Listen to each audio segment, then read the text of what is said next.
Test 2. You will hear a number of different recordings, and you will have to answer questions on what you hear. There will be time for you to read the instructions and questions, and you will have a chance to check your work. All the recordings will be played once only. The test is in 4 sections. At the end of the test, you will be given 10 minutes to transfer your answers to an answer sheet. Now turn to Section 1.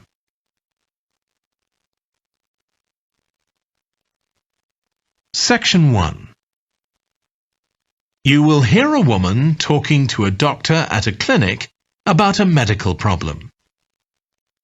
First, you have some time to look at questions 1 to 4.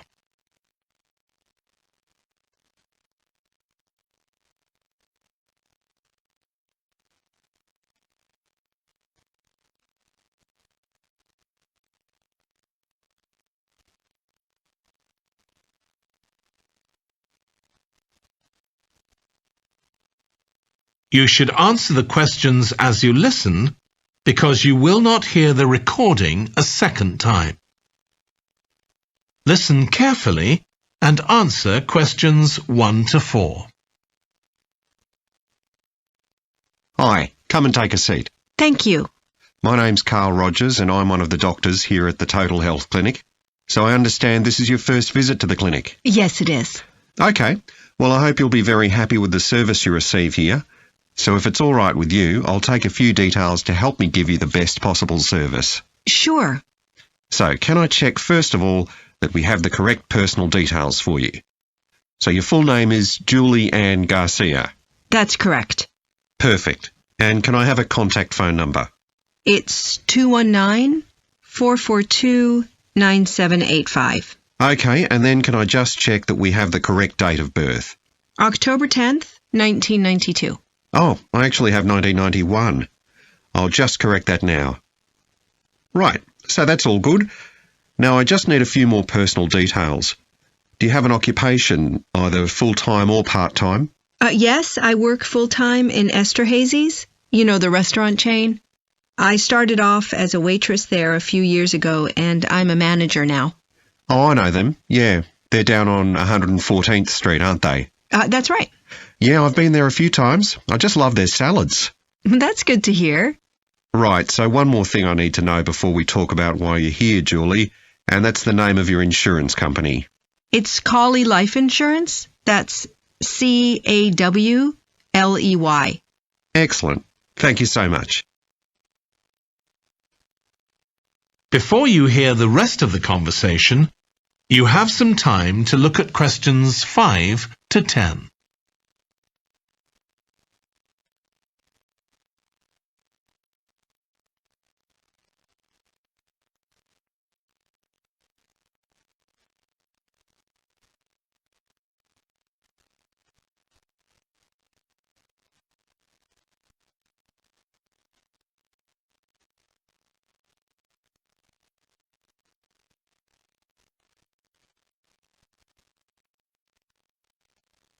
Now listen and answer questions 5 to 10. Now, Julie, let's look at how we can help you.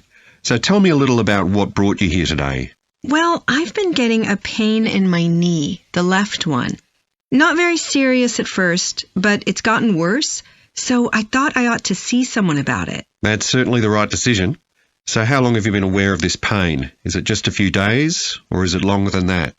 Longer. It's been worse for the last couple of days, but it's 3 weeks since I first noticed it. It came on quite gradually, though, so I kind of ignored it at first. And have you taken any medication yourself or treated it in any way? Yeah, I've been taking medication to deal with the pain, Tylenol, and that works okay for a few hours, but I don't like to keep taking it. Okay. And what about heat treatment? Have you tried applying heat at all? No, but I have been using ice on it for the last few days. And does that seem to help the pain at all? A little, yes. Good. Now, you look as if you're quite fit normally. I am, yes. So do you do any sport on a regular basis? Yes, I play a lot of tennis. I belong to a club, so I go there a lot. I'm quite competitive, so I enjoy that side of it as well as the exercise, but I haven't gone since this started. Sure. And do you do any other types of exercise? Yeah, I sometimes do a little swimming, but usually just when I'm on vacation. But normally I go running a few times a week, maybe 3 or 4 times. So your legs are getting quite a pounding, but you haven't had any problems up to now? No, not with my legs. I did have an accident last year when I slipped and hurt my shoulder, but that's better now. Excellent. And do you have any allergies? No, none that I'm aware of. And do you take any medication on a regular basis? Well, I take vitamins, but that's all. I'm generally very healthy. Okay. Well, let's have a closer look and see what might be causing this problem. If you can just get up. That is the end of section 1.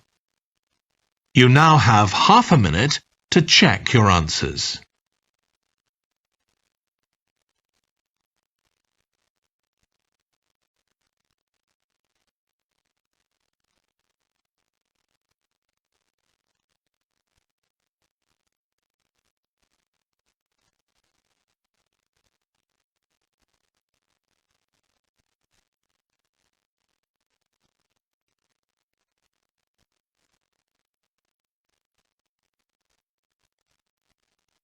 Now turn to section 2.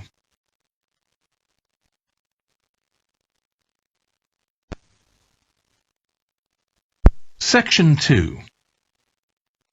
You will hear a guide talking to a group of tourists who are about to visit an English castle.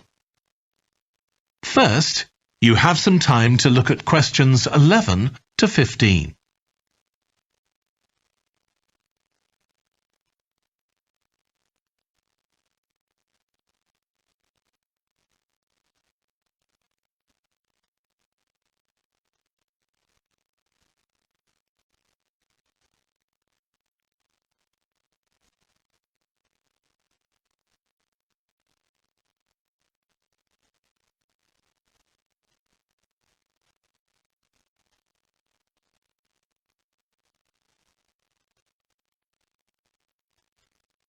Now listen carefully and answer questions 11 to 15.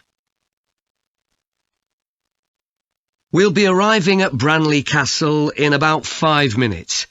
But before we get there, I'll give you a little information about the castle and what our visit will include.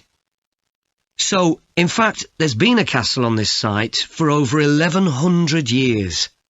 The first building was a fort constructed in 914 AD for defence against Danish invaders by King Alfred the Great's daughter, who ruled England at the time.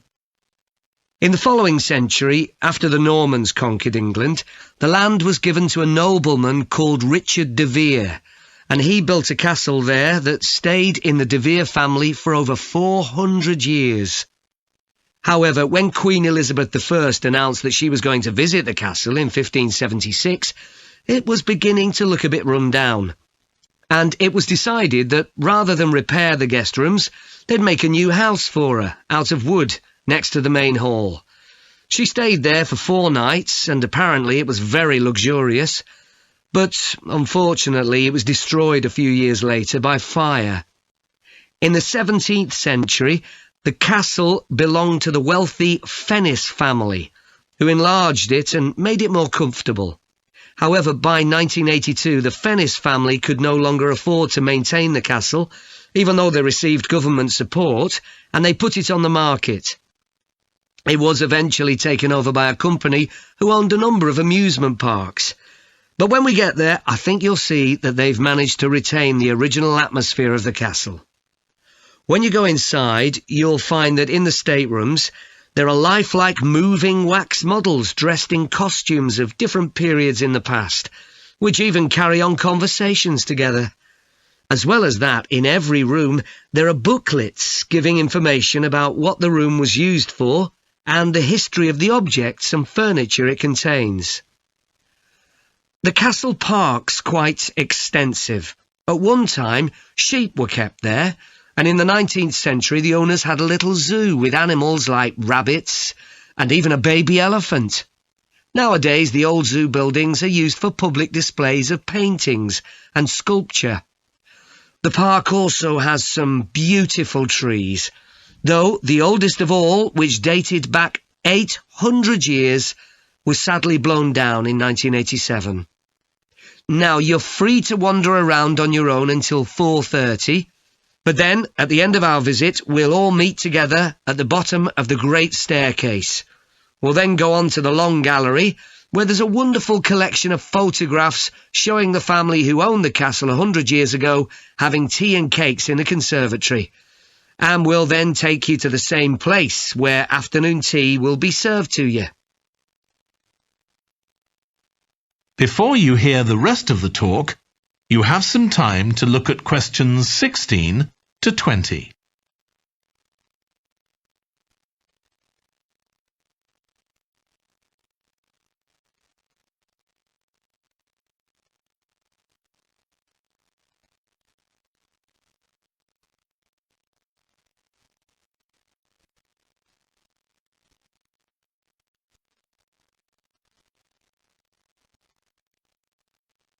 Now listen and answer questions 16 to 20.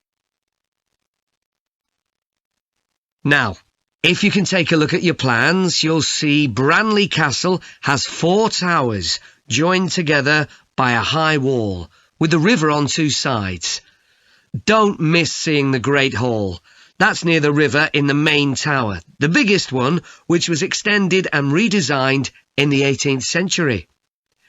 If you want to get a good view of the whole castle, you can walk around the walls.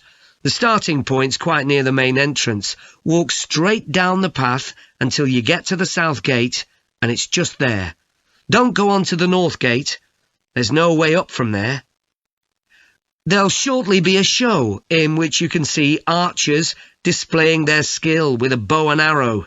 The quickest way to get there is to take the first left after the main entrance and follow the path past the bridge.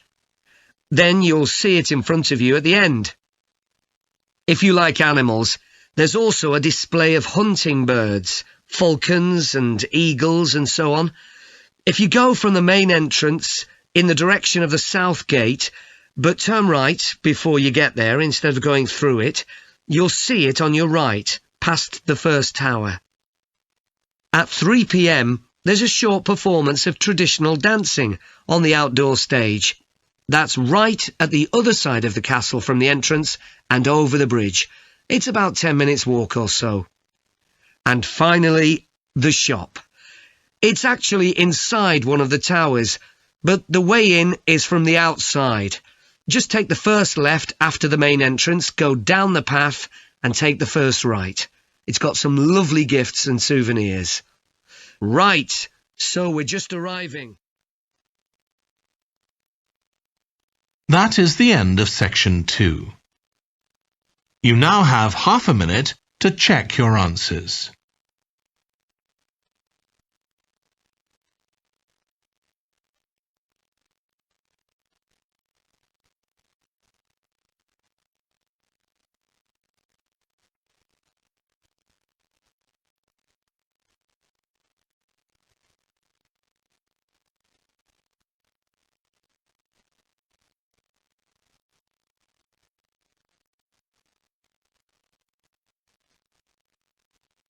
Now turn to section 3.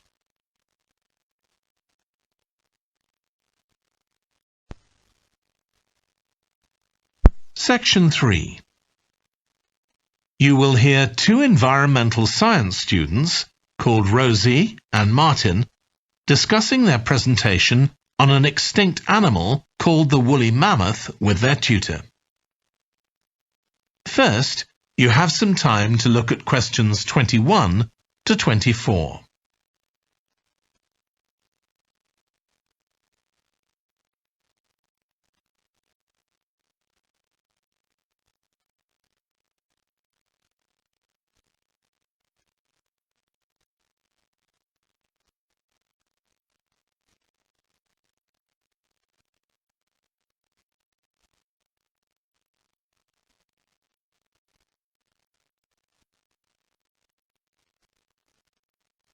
Now listen carefully and answer questions 21 to 24.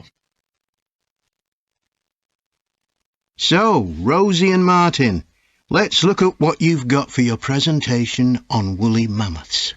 OK, we've got a short outline here. Thanks. So, it's about a research project in North America.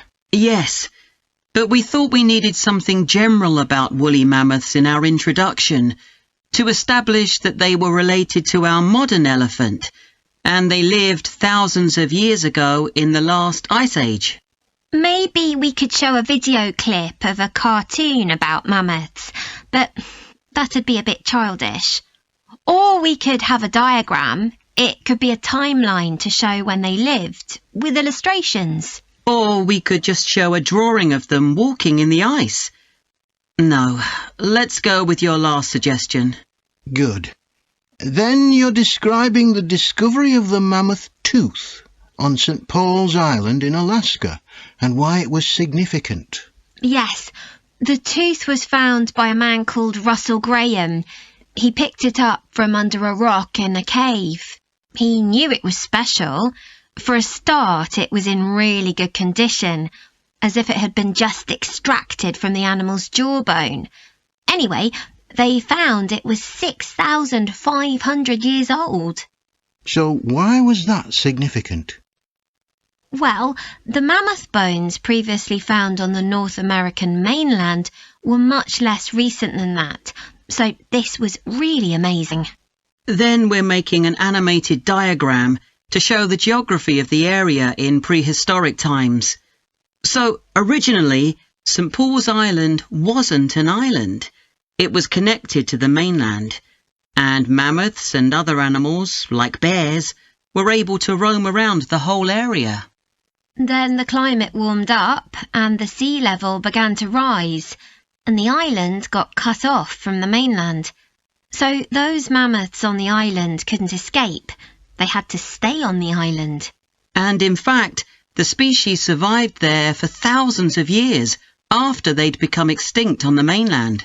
So why do you think they died out on the mainland? No one's sure.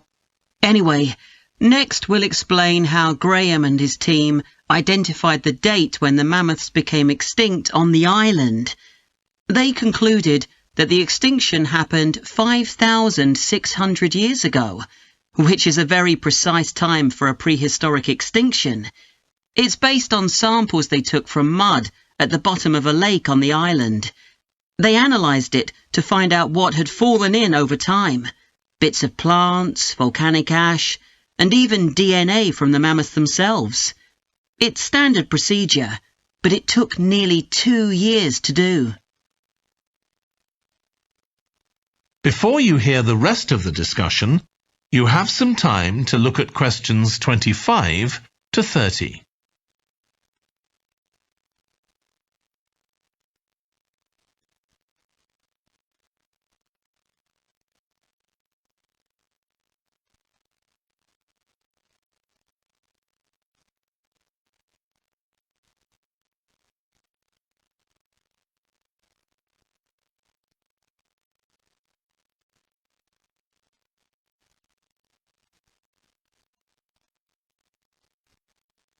Now listen and answer questions 25 to 30. So why don't you quickly go through the main sections of your presentation and discuss what actions needed for each part? OK. So, for the introduction, we're using a visual. So once we've prepared that, we're done. I'm not sure. I think we need to write down all the ideas we want to include here, not just rely on memory.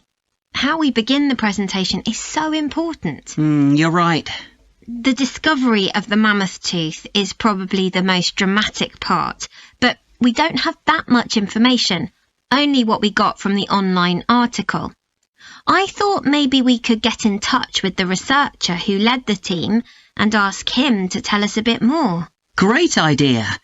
What about the section with the initial questions asked by the researchers? We've got a lot on that, but we need to make it interesting.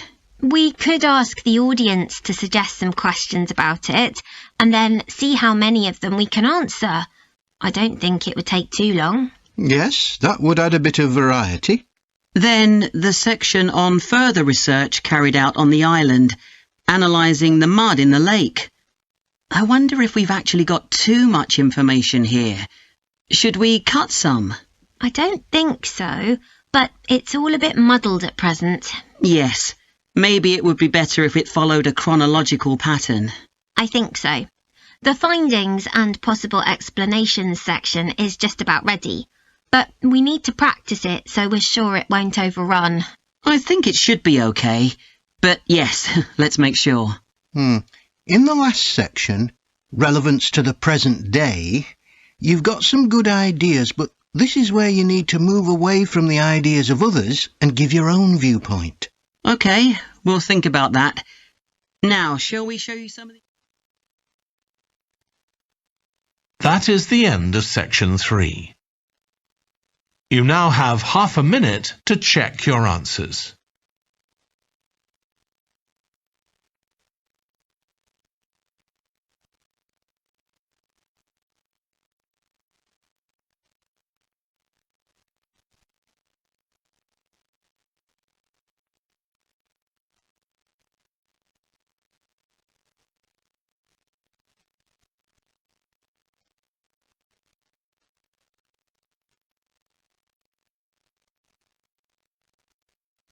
Now turn to section 4.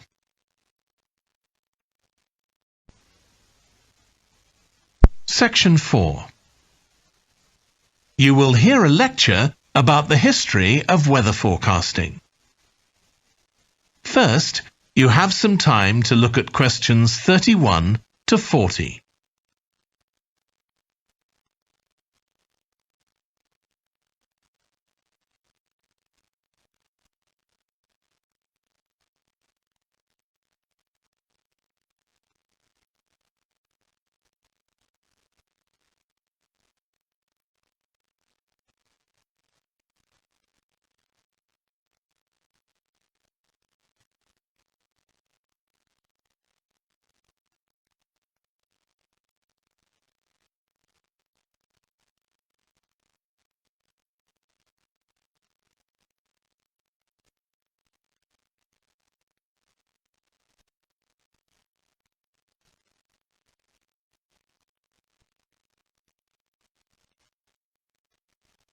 Now listen carefully and answer questions 31 to 40.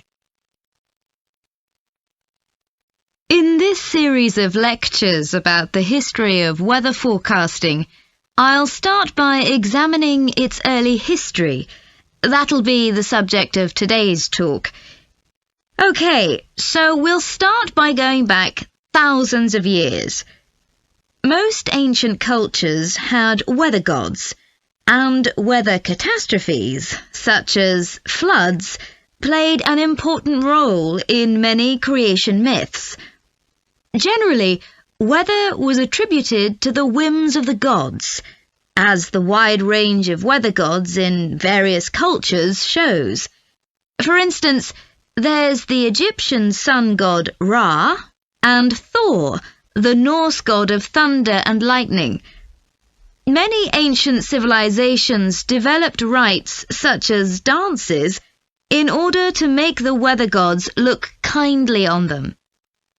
But the weather was of daily importance. Observing the skies and drawing the correct conclusions from these observations was really important. In fact, their survival depended on it.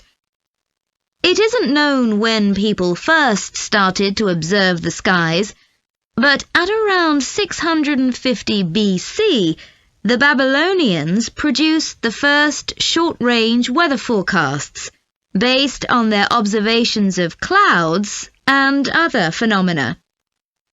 The Chinese also recognized weather patterns, and by 300 BC, astronomers had developed a calendar which divided the year into 24 festivals, each associated with a different weather phenomenon. The ancient Greeks were the first to develop a more scientific approach to explaining the weather. The work of the philosopher and scientist Aristotle in the 4th century BC is especially noteworthy, as his ideas held sway for nearly 2,000 years. In 340 BC, he wrote a book in which he attempted to account for the formation of rain, clouds, wind, and storms.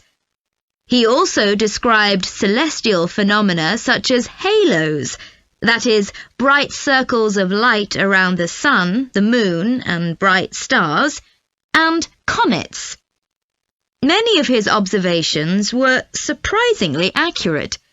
For example, he believed that heat could cause water to evaporate, but he also jumped to quite a few wrong conclusions, such as that winds are breathed out by the earth. Errors like this were rectified from the Renaissance onwards.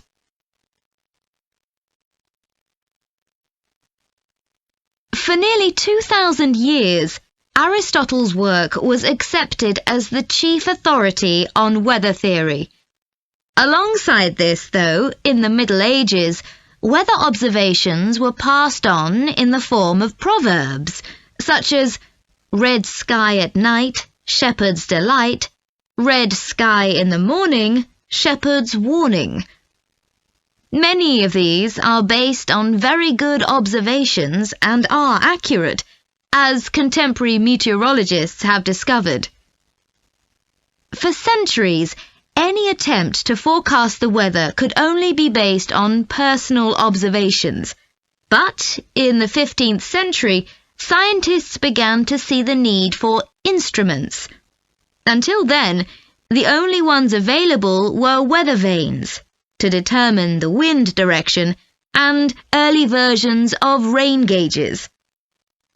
One of the first, invented in the 15th century, was a hygrometer, which measured humidity.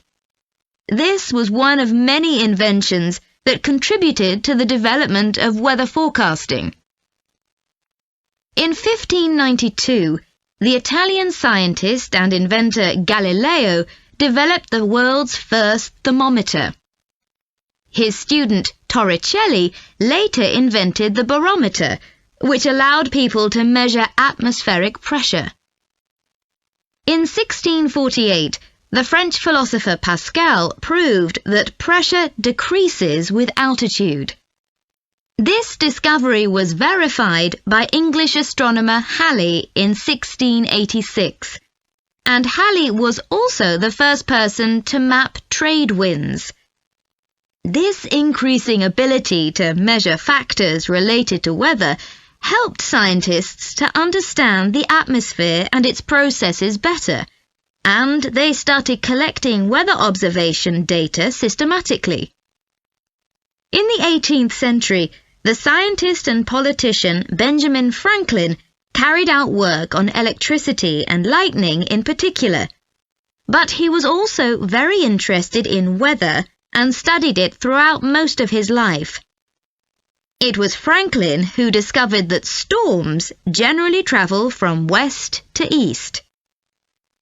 In addition to new meteorological instruments, other developments contributed to our understanding of the atmosphere.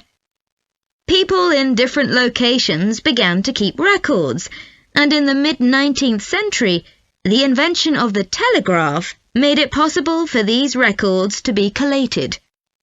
This led, by the end of the 19th century, to the first weather services. It was not until the early 20th century that mathematics and physics became part of meteorology, and we'll continue from that point next week. That is the end of section 4. You now have half a minute to check your answers.